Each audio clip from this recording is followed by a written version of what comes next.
Seja bem-vindo, jovem. Esse é o canal do MJ de Senador Canedo. Eu me chamo Leonardo Antônio. Peço que desde já você se inscreva nesse canal, compartilhe esse vídeo, caso faça sentido para a sua fé. Deixe seu like, curta aí o nosso vídeo e o nosso vídeo já vai começar.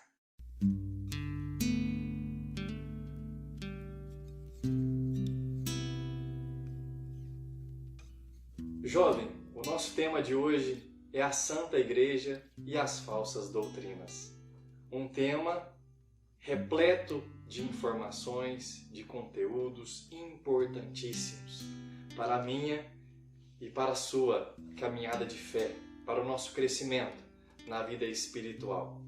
Meus irmãos, é fato que a igreja nasceu com Jesus, quando ele caminhava ali chamando os apóstolos.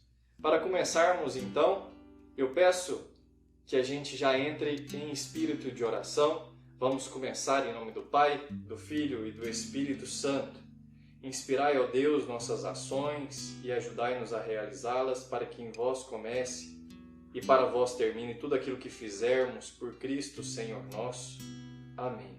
Ave Maria, cheia de graça, o Senhor é convosco. Bendita sois vós entre as mulheres, e bendito é o fruto do vosso ventre, Jesus. Santa Maria, Mãe de Deus, rogai por nós, pecadores, agora e na hora de nossa morte. Amém. Em nome do Pai, do Filho e do Espírito Santo. Amém. Portanto, jovem, pegue sua Bíblia lá no Evangelho de Mateus, capítulo 4, onde Jesus convidou os primeiros discípulos. Versículo 18. Caminhando ao longo do mar da Galileia, viu dois irmãos, Simão, chamado Pedro, e André, seu irmão, que lançavam a rede ao mar, pois eram pescadores. E disse-lhes: Vinde após mim, e vos farei pescadores de homens. Na mesma hora, abandonaram suas redes e o seguiram. Passando adiante, viu outros dois irmãos, Tiago, filho de Zebedeu, e seu irmão João, que estavam com seu pai Zebedeu consertando as redes. Chamou-os, e eles abandonaram a barca e seu pai, e o seguiram. Jovens, aqui, no convite de Jesus a Pedro, começa a nossa Santa Igreja.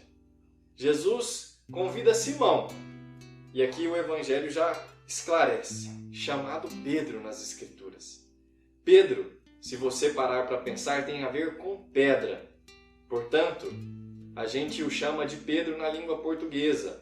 Lá, na língua hebraica, eles o chamavam de Kefas. Kefas é pedra. E aí a gente chama Pedro porque chamar um homem de pedra fica um pouco meio estranho, né? Portanto, a gente chama de Pedro.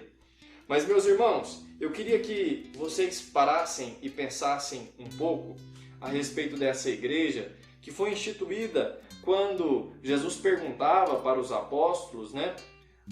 Quem dizem que eu sou? E aí, lá no Evangelho de Mateus, ainda no capítulo 16, Pedro exprime sua fé em Jesus. No versículo 16, Simão Pedro respondeu: Tu és o Cristo, o Filho de Deus vivo. Jesus então lhe disse: Feliz és, Simão, filho de Jonas, porque não foi a carne nem o sangue que te revelou isto, mas meu Pai que está nos céus. E eu te declaro: Tu és Pedro, e sobre esta pedra edificarei a minha igreja.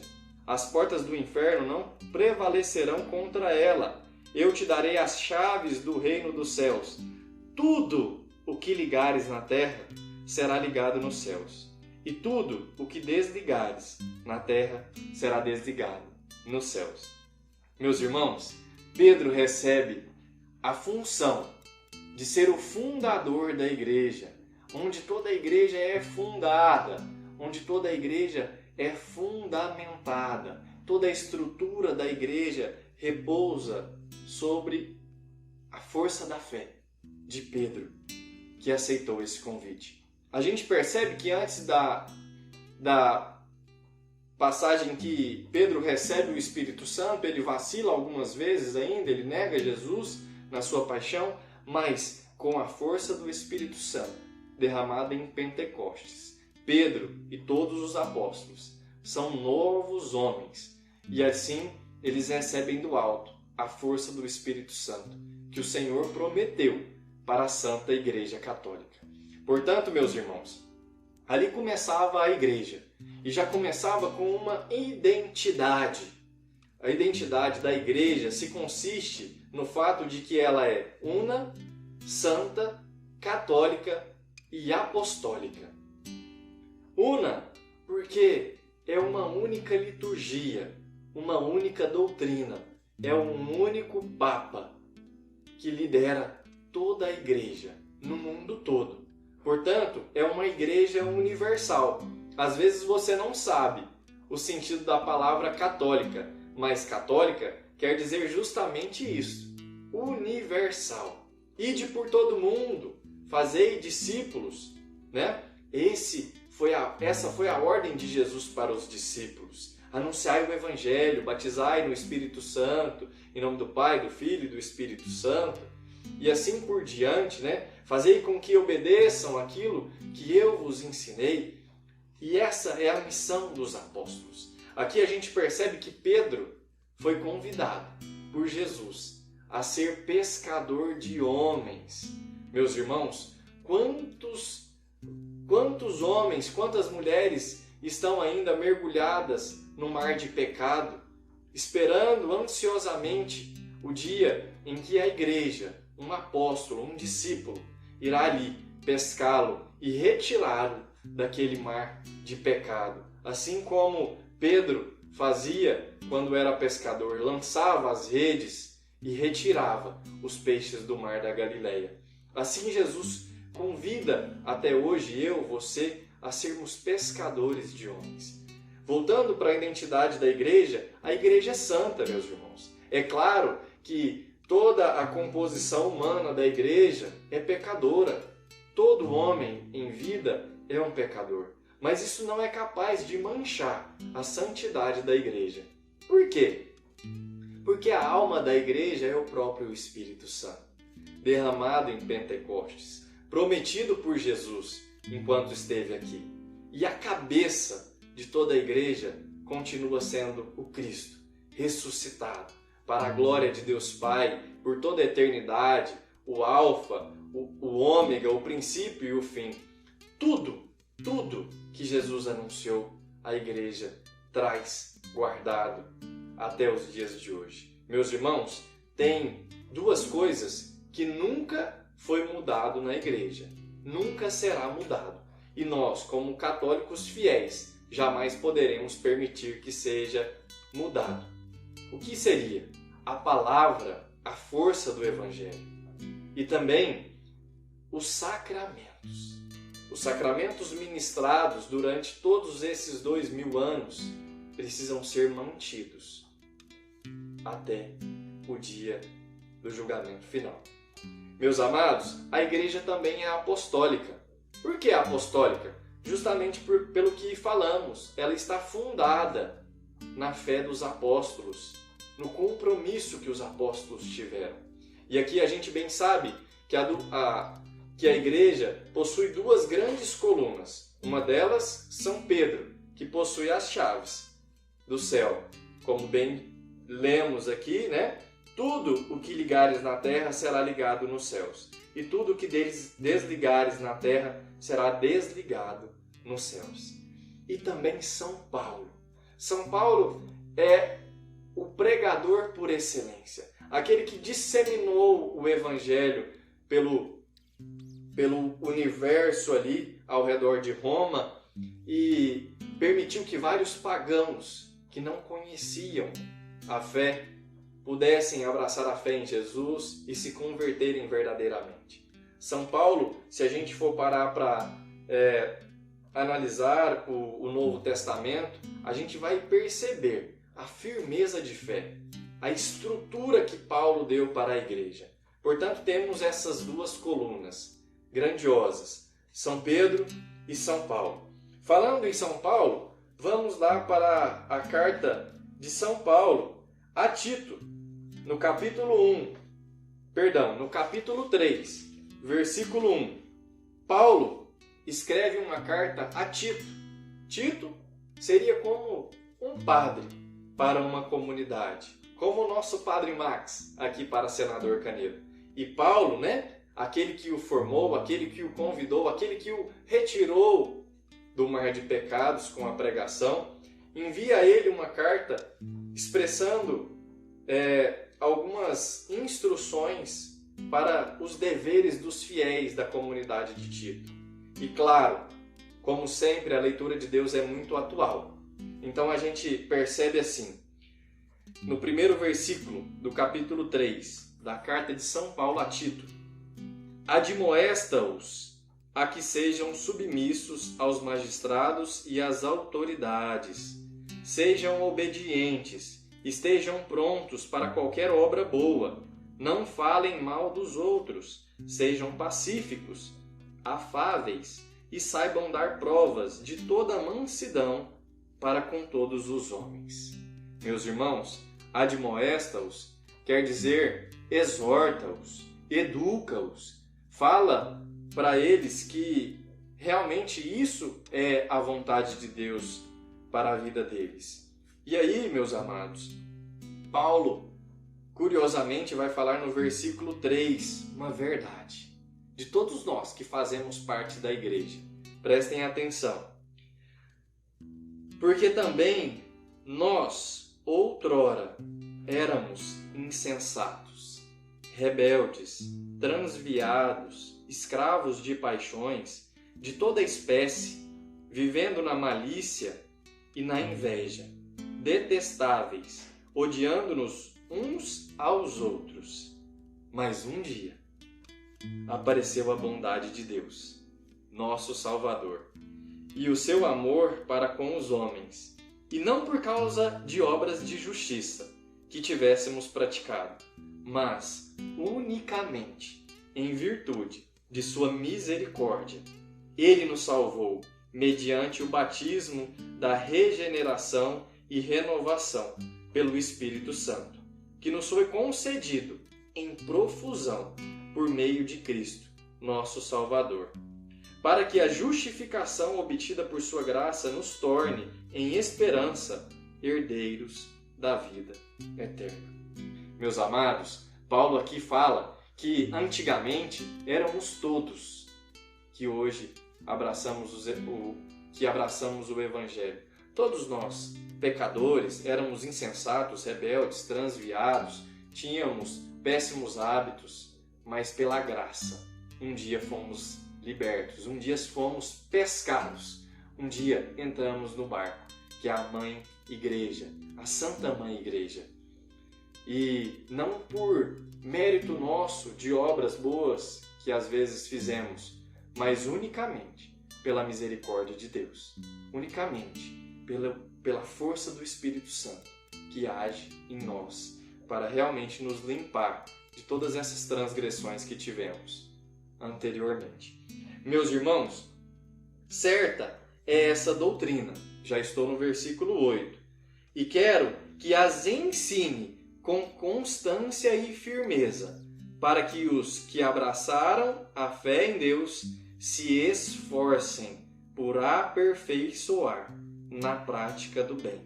Isto é bom e útil aos homens. Meus irmãos, Paulo fala aqui que a gente não pode ficar refém de que a força do Espírito Santo vai agir e vai ser um mar de rosas na nossa vida. Pelo contrário, ele fala para que a gente se esforcem por se aperfeiçoar na prática do bem.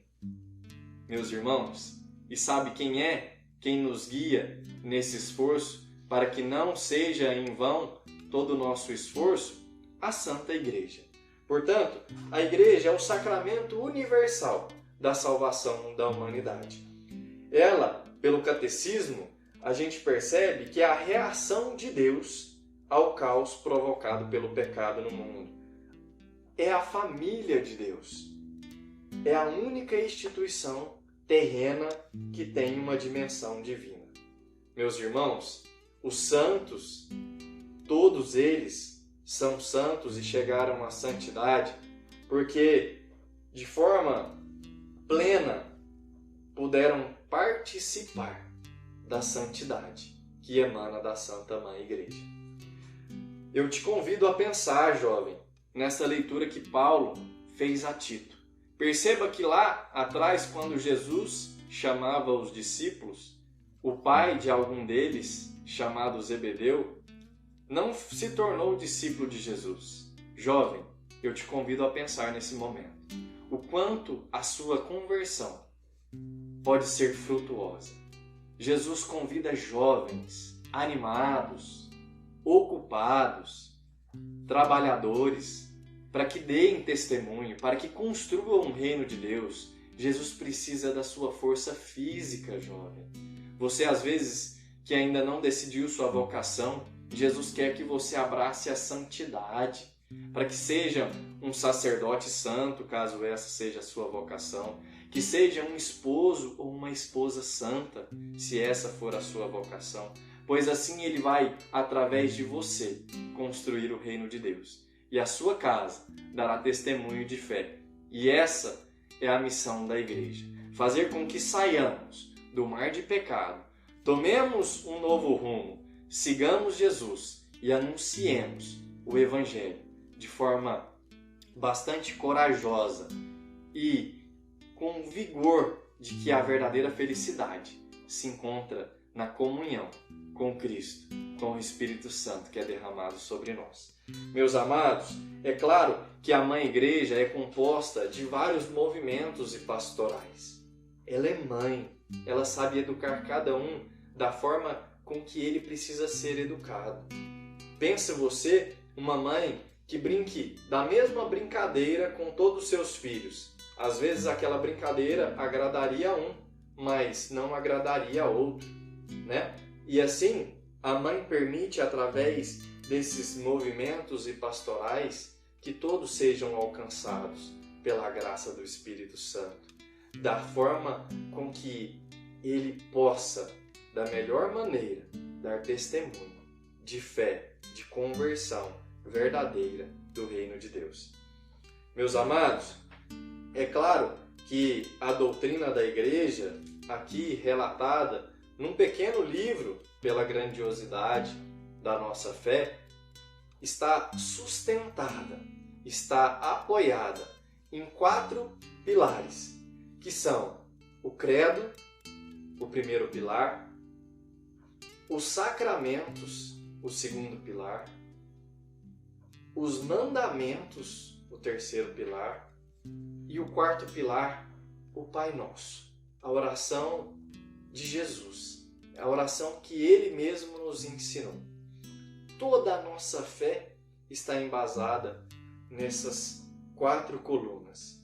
É claro que sabemos que temos a santa tradição, que temos o magistério da igreja, que é riquíssimo, né? Te convido, meu irmão, estude mais a igreja. A igreja católica é riquíssima. Vai tentar aprender um pouco mais sobre a mística da igreja. Você vai ver o quanto Deus dá sinais da presença dele na igreja católica. Eu te convido a pesquisar sobre os corpos que não conheceram a corrupção depois da morte, corpos que duram aí 100, 200 anos. O corpo de Padre Pio, de São Padre Pio, é um exemplo de corpo que não conheceu a decomposição. Está lá, né, na igreja, para que todos possam ver a graça de Deus expressa de forma mística aos olhos humanos. Meus irmãos, sabemos que a Santa Igreja possui 7 sacramentos, que são eles: os sacramentos da iniciação cristã, o batismo, a crisma e a Eucaristia. Os sacramentos da cura, da conversão, o sacramento da penitência, que a gente conhece por confissão, o sacramento da unção dos enfermos. Quantas vezes Jesus já curou no Evangelho e segue curando através da unção dos enfermos. E também temos os sacramentos do serviço da comunhão e da missão da igreja, que é o sacramento do matrimônio e o sacramento da ordem. Meus amados, aqui a gente pode ver a riqueza da igreja. É claro que a gente pode também aprofundar no estudo do credo, né? Creio em Deus Pai Todo-Poderoso, Criador do céu e da terra, e aí a gente bem conhece essa riquíssima oração. A gente pode aprofundar também em cada trecho do Pai Nosso que estais no céu, santificado seja o vosso nome, venha a nós o vosso reino, é outra coluna. E também, é claro, que os mandamentos de Deus. Meus irmãos, muitas vezes nos esquecemos dos mandamentos. E eu te convido a relembrar agora. Primeiro, amar a Deus sobre todas as coisas. Segundo, não tomar seu santo nome em vão. Terceiro, guardar domingos e festas. Quarto, jovens, muita atenção, honrar pai e mãe. Quinto, não matar. Sexto, não pecar contra a castidade. Sétimo, não furtar. Oitavo, não levantar falso testemunho, não mentir. Nono, não desejar a mulher do próximo. Décimo, não cobiçar as coisas alheias. Meus amados, o que a gente tem percebido é que muitos jovens têm se prendido somente no sexto mandamento, não pecar contra a castidade. Mas a gente percebe que tem mais 9. Eu até convido para que você faça um exame de consciência a respeito do mandamento 8º, não levantar falso testemunho. Quantas mentiras a gente tem percebido que os jovens têm dito para os pais, para os amigos, enfim. E também não cobiçar as coisas alheias. Amados, se o mundo não vos odeia, é sinal de que você ainda não colocou em prática verdadeiramente o Santo Evangelho de Deus. E ele precisa ter essa força de que o mundo vos odeie, como diz a Santa Palavra de Deus. É claro que aqui não deu para expressar toda a grandiosidade da igreja. Portanto, eu te convido a estudar o Catecismo, o Yucat. Você que é aqui da paróquia de Senador Canedo vai encontrar esse livrinho aqui em várias casas, que foi o livro que Padre Max deu um seminário de fé católica para nós, riquíssimo. Sou católico, vivo minha fé. E por fim, jovens, eu quero convidar vocês a prestarem bastante atenção quanto às falsas doutrinas. Jesus nos alertava. Eu vou ler para você a contracapa desse livro para que você entenda. Não é verdade que todas as religiões são boas e que todas nos levam à salvação. Se isto fosse verdade, Jesus Cristo não precisaria ter vindo a este mundo, pregar o Evangelho, morrer na cruz e ressuscitar. Nunca se viu, como em nossos dias, tantas falsas doutrinas e tantos falsos profetas, fazendo-nos lembrar o que Jesus disse no Sermão da Montanha. Guardai-vos dos falsos profetas. Eles vêm a vós com vestes de ovelhas, mas por dentro são lobos ferozes. Mateus 7, versículo 15. Meus irmãos, professor Felipe Aquino, um grande educador da nossa igreja, também nos fala assim, aqui na aba do livro. Jesus nos alertou no Sermão da Montanha que muitos seriam os falsos profetas. Que muitos seriam os falsos profetas, pregando falsas doutrinas. E os apóstolos também nos alertaram sobre eles. São Pedro disse, assim como houve entre o povo falsos profetas, assim também haverá entre vós falsos doutores, que introduzirão disfarçadamente seitas perniciosas. Mais do que nunca, esses falsos profetas estão presentes no mundo, espalhando seitas e falsas doutrinas, e enganando a muito. É preciso conhecê-los e conhecer os seus erros para fugir deles. Meus amados, esse livro mostra os principais erros doutrinários e seitas que hoje ameaçam a fé de muitos. Riquíssimo, riquíssimo. Eu alerto a vocês a respeito de uma falsa doutrina que tem ganhado muita força, sobretudo nas escolas e universidades, que é o gnosticismo. Professores caíram nessa heresia e têm disseminado e feito grande estrago na vida de vocês. Amados, o gnosticismo se consiste em acreditar que a igreja é retrógrada, que algo que foi professado há 2000 anos atrás perdeu a força, que a gente precisa de acreditar na ciência, naquilo que é moderno, daquilo que é do nosso tempo. Mas infeliz é o homem que acredita nas verdades do seu tempo. Meus amados, muito cuidado com esse lobo feroz que tem passeado pelas escolas, pelas universidades e tem arrastado grandes jovens para disseminar a doutrina perniciosa do maligno, fazendo com que vocês percam a fé e caiam nessa grande heresia. Muito cuidado, jovens. Eu vou ficando por aqui. Peço que você compartilhe esse vídeo. Se inscreva no nosso canal, caso ainda não seja inscrito. E siga Jesus. Siga os passos de Jesus. Abrace a sua fé. Bata no peito e repita o título desse livro. Sou católico. Vivo a minha fé. Não seja como vários católicos que não colocam em prática a essência, a verdadeira fé católica. Que Deus nos abençoe.